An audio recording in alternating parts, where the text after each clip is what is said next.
Et si une catastrophe, une maladie ou même une tempête n'était pas un simple hasard?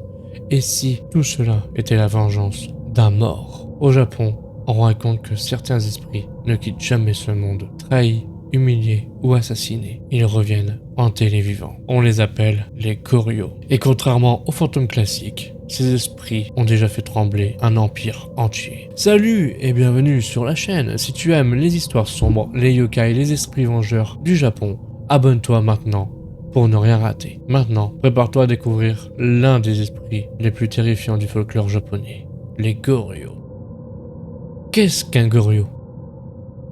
Dans le folklore japonais, un Goryo est un esprit vengeur d'une personne importante, souvent un noble, un guerrier ou un aristocrate qui a subi une injustice terrible, une trahison, un exil ou un assassinat politique. Après leur mort, leur rage est si forte que leur âme refuse de disparaître. Et leur vengeance ne vise pas seulement une personne, elle frappe un pays tout entier. Maladie, catastrophes naturelles, mort de dirigeants. Dans l'ancien Japon, beaucoup pensaient que certains désastres étaient causés par des colères des esprits.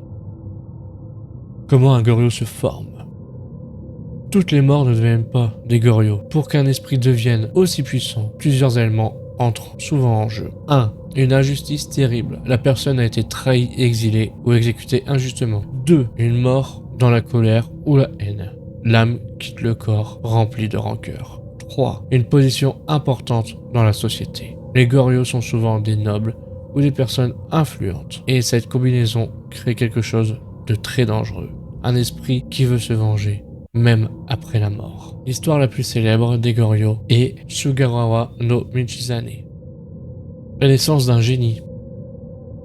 Sugawara no Michizane naît en 845 durant l'époque Heian, une période où la cour impériale japonaise est dominée par des puissantes familles nobles. Sa famille n'est pas la plus influente politiquement, mais elle possède quelque chose d'extrêmement respecté au Japon, le savoir.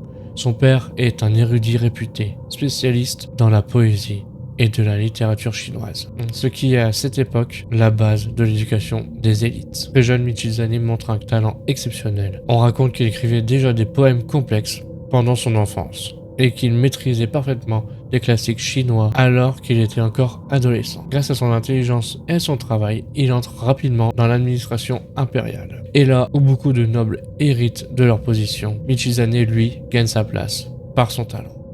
Une ascension impressionnante.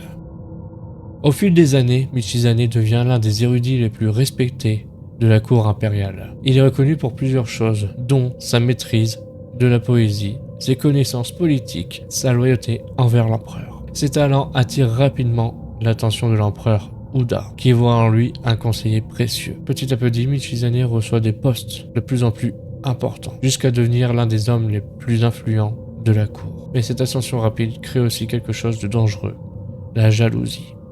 Car à Kyoto, le pouvoir appartient surtout à une famille extrêmement puissante, le clan Fujiwara. Le complot. À cette époque, les Fujiwara contrôlent presque toute la politique impériale. Leur pouvoir repose sur une stratégie simple, placer leurs membres dans des postes clés et marier leurs filles aux empereurs. Mais Michizane devient un problème et n'appartient pas à leur clan. Et pourtant, il gagne de l'influence, et surtout celle de l'empereur. Certains nobles commencent à murmurer qu'il pourrait devenir trop puissant. En 901, un complot politique se met en place. Le chef du clan Fujiwara, Fujiwara no Tokihara, accuse Michizane de préparer une rébellion contre l'empereur. La sentence tombe rapidement. Il affirme que le Riji veut placer un autre prince sur le trône. Les accusations sont probablement fausses. Mais à la cour impériale, les intrigues et les manipulations sont courantes. Et l'empereur finit par croire ces rumeurs. L'exil. Sugawara no Michizane est destitué de ses fonctions et condamné à l'exil. Il est envoyé très loin de Kyoto, dans une région isolée de Kyushu, à Dazaifu. Pour un homme qui a vécu toute sa vie dans la capitale impériale, cet exil est une humiliation terrible. Il perd son statut, son pouvoir et son honneur. Certains membres de sa famille sont également punis. Avant de partir, Michizane écrit plusieurs poèmes extrêmement tristes où il exprime son désespoir. Dans l'un d'eux, il parle d'un prunier qu'il aimait dans son jardin à Kyoto. La légende raconte que cet arbre, incapable de supporter la séparation, auraient volé dans les airs jusqu'à Dasefu pour le rejoindre. Mais la tristesse et l'injustice le rongent. Ces dernières années, à Dasefu, Michizane vit dans des conditions très modestes. L'ancien conseiller impérial, autrefois entouré de prestige, vit maintenant dans une petite résidence simple. Il passe ses journées à écrire des poèmes, à prier et à enseigner. Mais la tristesse et l'injustice le rongent. Il sait que son nom a été sali et il mourra probablement loin de la capitale, qui a été toute sa vie. En 1903, seulement 2 ans après son exil, Sugawara no Michizane meurt, seul, loin de Kyoto, loin de sa gloire passée. Le début de la vengeance.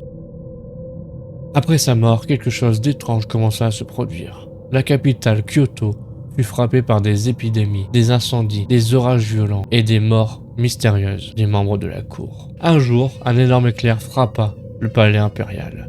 Plusieurs nobles impliqués dans l'exil de Michizane moururent. Pour beaucoup, ce n'était pas un hasard.